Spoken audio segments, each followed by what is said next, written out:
আজ তোমাদের সাথে এমন একটি স্ন্যাক্স রেসিপি শেয়ার করব যেটা তৈরি করা খুবই সহজ আর খেতে ভীষণ মজাদার। আর উপকরণগুলো একেবারে আমাদের হাতের কাছেই রয়েছে। তো ভিডিওটি না টেনে দেখতে থাকো, আর ভালো লাগলে চ্যানেলটি অবশ্যই সাবস্ক্রাইব করে দিও।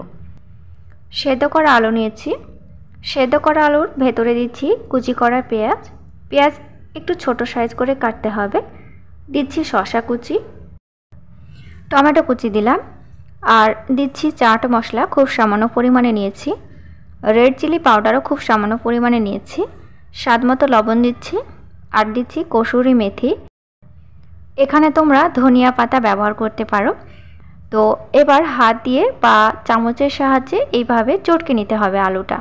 মশলার সঙ্গে খুব সুন্দর করে আলুটা চটকে নিয়েছি। এবার এক সাইড করে রেখে দিচ্ছি। আর এখানে নিয়েছি 3টে স্লাইস করা পাউরুটির পিস। তো এই 3টে স্লাইস করা পাউরুটির পিস দিয়ে অনেকগুলো কিন্তু স্ন্যাক্স তৈরি হয়ে যাবে। এবার পাউরুটির ওপরে ম্যাশ করা আলুটা নিয়ে খুব সুন্দর করে এইভাবে লাগিয়ে দিতে হবে।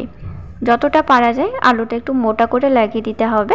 তো দেখো পাউরুটির ওপরে ঠিক এইভাবে লাগিয়ে দিয়েছি। এবার 4 ভাগে ভাগ করে কেটে নিচ্ছি। আজকের ভাজা পোড়াগুলো আমি 4 কোণ সাইজ করে কেটে নিয়েছি। তবে এখানে তোমরা কিউব করে কাটতে পারো, গোলাকৃতি করতে পারো, আবার লম্বা করেও কাটতে পারো। একইভাবে সব পাউরুটির ওপরে চটকানো আলু ঠিক এইভাবে লাগিয়ে নিচ্ছি এবং চৌকো করে কেটে নিচ্ছি। আমার যে সকল বন্ধুরা চ্যানেলটি এখনও সাবস্ক্রাইব করোনি তারা অবশ্যই চ্যানেলটি সাবস্ক্রাইব করে দিয়ে আমার সাথে থাকবে, আর সাথে অবশ্যই লাইক এবং কমেন্ট করবে। তো সবগুলো পাউরুটিতে আলু মাখানো হয়ে গেছে। এবার কোট করার জন্য এখানে কর্নফ্লাওয়ার গুলে নিচ্ছি। তো কর্নফ্লাওয়ারের পরিবর্তে তোমরা এখানে চালের গুঁড়িটা ব্যবহার করতে পারো, আবার ময়দাটা ব্যবহার করতে পারো। সামান্য পরিমাণে লবণ আর রেড চিলি পাউডার দিয়ে কর্নফ্লাওয়ারটা গুলে নিচ্ছি। তো এবার পাউরুটির পিসগুলো কর্নফ্লাওয়ারে চুবিয়ে ব্রেড ক্রাম্পে কোট করে নেব। তবে এই পর্যায়ে খেয়াল রাখবে কর্নফ্লাওয়ারের গোলাতে ডুবিয়ে কিন্তু বেশিক্ষণ রাখা যাবে না, তাহলে পাউরুটিগুলো গলে যাবে। তো একবার ডুবিয়ে তুলে নিতে হবে। তো দেখো আমি কিভাবে পাউরুটিগুলো কোট করে নিচ্ছি। তো এইভাবেই কোট করে নিলেই কিন্তু ব্যাস হয়ে যাবে। সবগুলো পাউরুটি এখানে কোট করা হয়ে গেছে। তো এবার আমি সাদা তেলের উপরে খাস্তা করে ভেজে নিচ্ছি।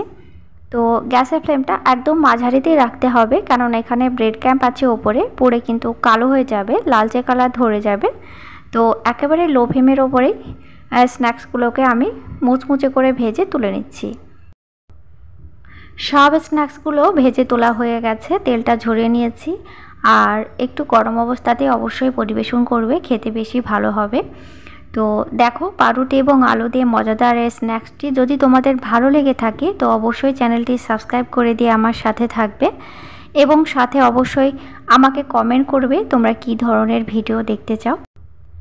তো তোমরা সবাই ভালো থেকো। তোমাদের সাথে আবারও দেখা হচ্ছে পরের কোনো ভিডিওতে। ধন্যবাদ।